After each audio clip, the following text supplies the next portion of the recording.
నా తోటి నటీనటులకు, ఆడబిడ్డలకు చెప్పాలి ఫస్ట్. ఆ పదాలు దొరలకూడదు. నా జీవితంలో ఎప్పుడు దొరలలా అలాగా. 30 సంవత్సరాలైంది ఇక్కడికి వచ్చి నేను. అన్ని సంవత్సరాలు పాలిటిక్స్లో ఉన్నా ఏ రోజు కూడా ఒక చిన్న మాట జగన్ గారినైనా, లేదంటే ఏ మహిళనైనా, లేదంటే ఏ పార్టీనైనా నా హద్దు దాటి మాట్లాడలా. అలాంటిది మరి భగవంతుడు ఎందుకో అలా దొర్లిపోయింది. నాకు కాన్షియస్ ఎలా మిస్ అయింది అనేది చాలా బాధపడ్డాను. నాకు తెలుసు బయటికి రాగానే గెస్ట్తో అన్న అబ్బాయి దొర్లేసానన్న. సో దానికి మీ అందరికీ సిన్సియర్ అపాలజీస్ చెప్తున్నాను. ఆ 2 పదాలకి, నా ఆడబిడ్డలకి.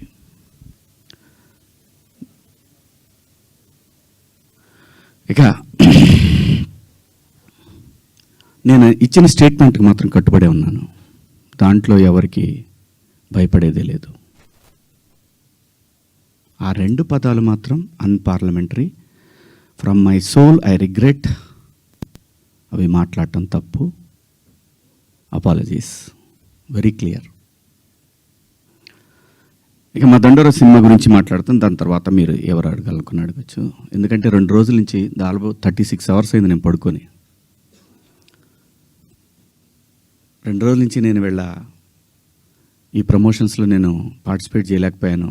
ఓ ప్రొడ్యూసర్ నమ్మి మన మీద సినిమా ఇచ్చి ఖర్చు పెట్టాడు, రాలేకపోయాను. అంటే నాలోనే అంతర్మదనం. ఎందుకు ఇలా జరిగింది? అన్ని సంవత్సరాలు పాలిటిక్స్లో మాట్లాడినా ఎప్పుడు తప్పు మాట్లాడాను నేను. ఎందుకు ఇలా జరిగింది? ఏమైంది అని అనిపించింది. సో అందుకే రాలేకపోయాను. సో రేపు రిలీజ్ అవుతా ఉంది కాబట్టి ఖచ్చితంగా మాట్లాడాలి. ప్రొడ్యూసర్ గారితో చెప్పి, సార్ నేను సినిమా ప్రమోషన్కి వస్తానని చెప్పి ఈ ప్రెస్ మీట్ అంటే ఆయన అన్నారు, ఎందుకులేండి అనవసరంగా మళ్ళీ కాంట్రవర్సీ అవుతుంది.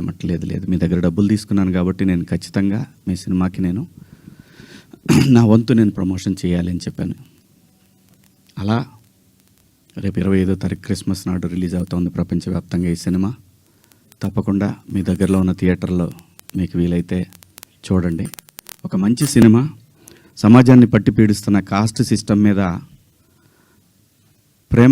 ప్రేమ పట్ల ఉన్న వ్యతిరేకత తరతరాలుగా నడుస్తున్నా కూడా భవిష్యత్తులో కూడా నడుస్తుంది. ఆ వ్యతిరేకత కుటుంబాల నుంచి వాటిని గాఢంగా గట్టిగా స్పృశించింది ఈ కథ. అలాగే అసమానతలు, ఈ మనుషులు ఉన్నంత వరకు ఉంటే ఈ అసమానతలు ఎన్నోసార్లు చెప్పే ఉంటారు. అయినా మనుషులు మారతారేమో అనే ఆశతోటి పని చేసుకుంటా పోవాలి. నెక్స్ట్ తరాలకి అందించి మనం వెళ్ళిపోవాలి. అలా చేసిన సినిమా ఇది. అలాంటి ఒక మంచి కథతో కొన్ని యథార్థ సంఘటనలతో బేస్ చేసిన సినిమా. ఈ సినిమాకి పనిచేసిన ఆర్టిస్టులు అందరూ కూడా చాలా గొప్పగా చేశారు, చెప్పాను మొన్న. అలాగే ఈ సినిమాకి పనిచేసిన మ్యూజిక్ డైరెక్టర్ కానివ్వండి, ఆర్ట్ డైరెక్టర్ కానివ్వండి, ప్రతి ఒక్కళ్ళు కూడా నేటివిటీని ఆ 1998, 2000 ఇంకా అంతే 2005 ఆ మధ్యలో వచ్చినటువంటి ఇన్సిడెంట్లను బేస్ చేసుకొని ఒక చక్కటి లవ్ స్టోరీ విత్ కాస్ట్ని గట్టిగా చాలా గట్టిగా స్పృశిస్తూ చేసిన సినిమా ఇది. సో దగ్గరలో ఉన్న థియేటర్లో మీరు అందరూ వెళ్ళి చూడండి. పండగే కాబట్టి అందరూ వెళ్ళి చూస్తారని ఆశిస్తూ ఒక మంచి సినిమాని, ఒక మంచి పాత్ర నాకు ఇచ్చినందుకు నిర్మాతకు, అలాగే దర్శకుడికి అందరికీ పేరు పేరున నా ధన్యవాదాలు. ఇంకా కమింగ్ టు ద